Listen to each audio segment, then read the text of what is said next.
Hi, everyone, and welcome to our series, Field Notes with Allison. This is the first episode, and we're recording at a time when Lebanon is going through a very challenging and complex situation. For this series, we'd really like to show the realities behind the headlines, the work, the people, and everything that comes with it. So welcome, Allison. You've been in Lebanon for about 6 weeks now, at the forefront of leading this operation. What has really stood out to you the most so far? First of all, it's hard to believe it's been 6 weeks. It's hard to remember a time when I didn't live in Lebanon, but I know that I just moved here. I mean, so much. I think that if I had to sum it up, probably the 3 big C's come to my mind. It's about the complexity that I'm seeing. It's about the unbelievable commitment that I'm seeing of the people of Lebanon and the solidarity. And then it's also the compassion. I have to say, that's something that has really struck me. I've worked in emergencies around the world, and there's something about the way, particularly our teams are really engaged at a heart level in the work that we're doing, that has really stood out for me. I feel like I'm in that exact moment of the more I learn, the more I realize what I don't know. So the complexity has really, really struck me. I mean, Lebanon's just desire of beinghood. And for me, also, though, the commitment. And I have been really impressed. I was impressed from the beginning, meeting with the government and the different ministers and seeing just the deep, deep commitment during this crisis that I've entered into with displaced people, and how do we support people and how do we help them return home. I felt that. And then, of course, I work for the World Food Program. So the commitment of our own teams. I mean, people were working late at night over weekends. This has been a real emergency. And we're 6 weeks in, so we're not at that acute first phase, but the emergency still is there, and it's exhausting. But that commitment to do the right thing, and as a humanitarian organization, sometimes I love our role because I think that what the right thing is, which is to help those that need support, and for us particularly that need food support, it's a very clear lane, and I appreciate that. And then I mentioned the compassion, but I really do feel that on a daily basis. There's been a couple of moments where, as the country director, I've had to make some hard choices, and it's amazing to see how our teams, this is personal. It's work, but it's personal, and that compassion to the support that we give to one another, I've been really, really struck by all of those. Was there like a moment or experience that really shaped your understanding of the situation? Wow. I mean, there have been a couple moments. I have to admit that one of the privileges of the role that I do is that I'm not just reading about this in the newspaper or watching it on the news. Sometimes when I talk to people outside Lebanon and, they're so upset, either they're worried, especially. I would say one thing that really, really struck me was we had a kind of a very, very difficult day where we were taking a convoy south right after the temporary ceasefire, the first one was called. And it had already been scheduled, and we wanted to get food done, and we were really pleased about the ceasefire, but we hadn't anticipated the traffic. And it wasn't just the traffic, and the traffic was incredible, the number of people on the way down south, but it was seeing families that had packed up everything that they own, the kids, the elderly mother and father, mattresses on the ceiling, bags of clothes just tied on, with this hope of being able to go home. And there was a way that, even though the traffic was intense, that it almost felt sort of festive because you could feel this excitement. We were able to go down after a long wait, and we were able to discharge the trucks and leave everything with the municipality. And then we got on the road to come back, thinking that our trip back would be really quick. And again, we got into traffic. And somehow this traffic was even more heartbreaking, because this traffic now was a lot of people that had gone down, had seen their houses, and maybe realized that they couldn't stay, or maybe they'd never been intending to stay for a long time. It was a look and see, but it felt less festive and more poignant, of people now with their cars packed up coming back up. And again, we're in the traffic, and just recognizing that at this moment in time, that's how it's going to be. Because even though we have a temporary ceasefire, for many, many people, they still can't go home. And this crisis is not over. You know, you said something about people asking you from abroad, like what the situation looks like here. And everything that you've said right now really tells a lot about what we see on the ground. Like it tells a lot about the reality of a lot of people living in the country. How would you sum it up in a phone call, in a very quick phone call, like to somebody living abroad right now about the situation, somebody looking in from outside? I mean, yeah, and this happens all the time. I mean, family, friends, even colleagues in WFP. I think that what I say is I say that that sometimes in Lebanon it feels like you're living in parallel worlds. First of all, I'm living in this beautiful city right on the Mediterranean. Unbelievable food, markets full of beautiful fruits and vegetables. There's just a beauty to this city, which is one of the reasons I was so excited to come and move here. And you still feel that. That's still here. Of course, tempered, but it's here. But at the same time, we know that there's, close to 1 million people that are currently in one of the greatest stress moments of their lives. And it's not just kind of them out there, it's also us. It's our own teams. I mean, our teams have been displaced. Our teams are having trouble figuring out their lives. So when I try to sum it up, what I just say is that you just need to be able to accept two things simultaneously. And one thing is that Lebanon is this incredible country in a difficult time, and it will emerge again. And I'm here, I hope, for the long haul. This is not just coming in to run an emergency and then get out. And I can't wait for that. I can't wait till I can go up to the mountains. I can't wait till I can see the cedars and go and see, the beautiful coastline. But that's just one piece. The other piece is that right now, this is a hard time. It's a displacement crisis that is becoming a food security crisis for so many millions of Lebanese, where a meal could become out of reach very soon. And working for WFP and seeing that and having, this ability and privilege to go in and speak to people, when I'm trying to describe it, they need to understand that both are there, both this incredible possibility and enthusiasm for Lebanon as a country, yet this really, really hard time and feeling that sometimes the world isn't realizing.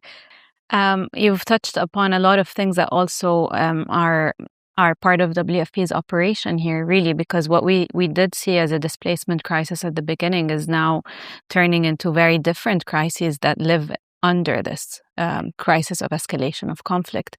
So one of them is definitely the food security, and it is becoming threatened more day by day. And when we talk about food security, it's not necessarily the availability of food, it's really the access to food, the affordability of food, the ability to use the food in a healthy and consume it in a healthy way, because many people are out of their houses.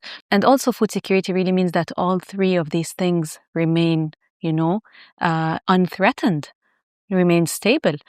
This is what we always mean when we talk about food security. And so given this, in the first weeks that you've been here, what has been most important for you to prioritize as WFP? I mean, I think on the work side, our priorities have been pretty clear, that we have a group of people that are displaced that still need every single day to be able to eat, ideally 3 meals a day, with their children. So for people that are in shelters, that has meant hot meals. For people that are living with friends and family, it's that they have the means through the government safety net to be able to purchase food, to be able to support the household they're now living in if they're renting. And then we also have people living in public spaces that need support to be able to meet those needs. I think sometimes what people will forget is, food is not one moment in time. Every single day, again, we need to think through how all of these people that are not in their homes, that don't have their own kitchens, that don't necessarily have their own refrigerators, but still have hungry children or themselves are hungry. So I think that the big priority really has been, and I think that that's been actually quite successful, which is making sure that there's systems in place to support the government to make sure that the displaced people have access to the food that they need every day. But now we are seeing that prices are going up. We are seeing that food insecurity, which basically just means hunger, is on the rise right now. And it's going to continue, not because Lebanon's done anything wrong. It's going to continue because right now, with the global situation of fuel prices, of food prices, of importation, and being in a conflict situation, conflicts cost money. This is going to be very, very difficult, the reconstruction.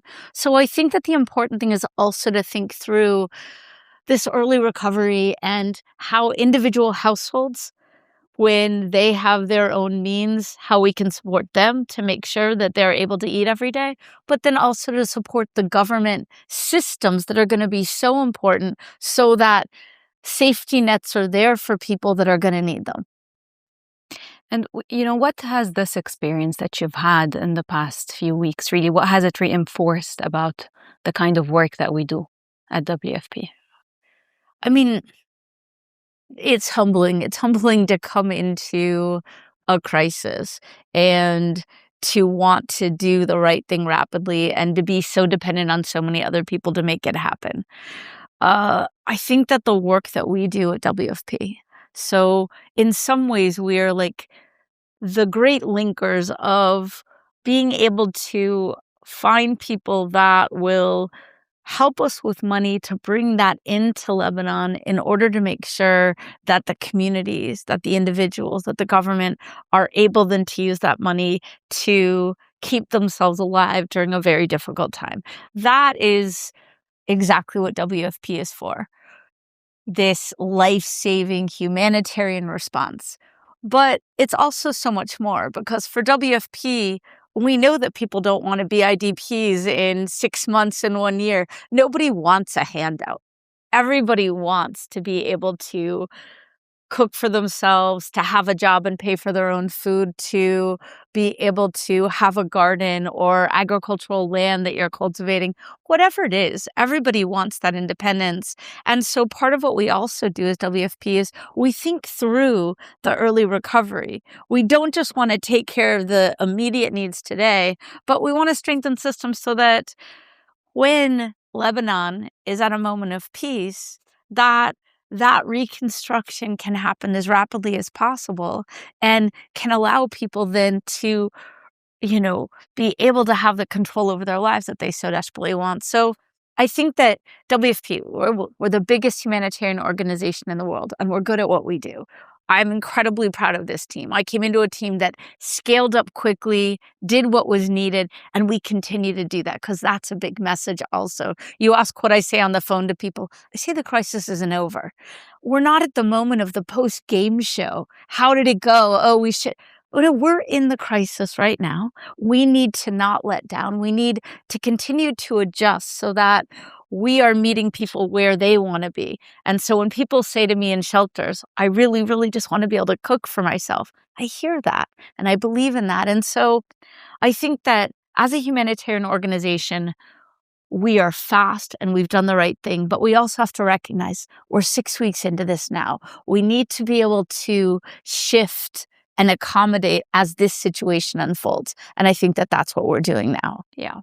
I think you touched on great points that we'd love to unpack in another episode, especially about the stories we hear from people in shelters, the stories we hear from people who are affected, even within our own team, even people we're meeting along the way. But really, this is exactly why we wanted to create this kind of space, to talk about the operation, to talk about the people, the realities we're seeing, and so. As we continue to roll on with this series, I really wanted to ask you, what do you hope to share through this series that we don't usually capture in our usual communications work? Exactly. I mean, I think that this is exciting to me in part, yes, because there's so many stories to tell, and I love the stories, and I think that the reason most of us work for WFP is that we truly love to go and meet people and be able to support. So the stories are great, and I want to be able to do that. I think also, just to demystify a little, I think very frequently people just don't really know what the World Food Program does. You say I'm work for the United Nations. That doesn't necessarily mean things to people. So I'm hoping that in these conversations we can take on topics and explore them a little more deeply and with a little bit more of the personal touch. Because of course, this is my job, and I have obligations to do that in a very appropriate and professional way, and I will do that. But also, it's nice to be able to have a little bit more of the personal, because what I'm doing here impacts me. What I do and the work that we do as WFP, I don't want it to seem out there. I want it to seem here as part of us. That sounds incredible, and I think that's a very promising ambition for this podcast.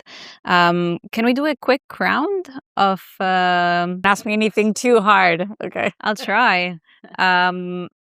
Best food you've had so far? Oh my God. I think my very favorite thing in Lebanon is za'atar. It's kind of like an unsung hero, but I've lived in so many places in the world where I had this like little tiny like jar of za'atar that I would like parcel out in little pinches because I could never replace it. I've been trying different types, the one with more sesame, less sesame. So za'atar generally, but those little crazy like pastries that are covered with za'atar that are really tangy, I think is my favorite food on earth. Okay. I don't know what they're called, but I love them. Favorite spot to decompress? Staring at the sea is probably my favorite way to decompress. Okay. One word to describe your team? Amazing. One word to describe your first 6 weeks? Wow. It's like a love affair. One word, busy. And if you look at the next, what do you hope for the coming few months here in Lebanon? For us as WFP, it's about us wanting to be really agile and really flexible, recognizing that we're still in a crisis, but it's not that acute crisis of the first month. How do we shift and change our programming so that we are doing the very best we can do? Just a last question. Just a quick thought on the people of Lebanon or Lebanon so far. People just have been so kind. It's just that kind of thing where people have at every turn have gone that little extra mile to both like appreciate the work that I'm doing, to just like little treats. It's like one of those countries where every moment it feels like there's a little gift, like either somebody's giving you a little bit of something to eat or somebody is showing you something. It feels like it's this like magical like land of gifts. So just the kindness, I really have been struck. I've felt so well supported absolutely by the WF family and the team here, the rest of the UN, the government, the neighborhood. Well, thank you so much, Allison. I hope we continue these conversations moving on. And thank you for sharing everything from the work, the experience, and from the people at the heart of it all. So thank you. Thank you.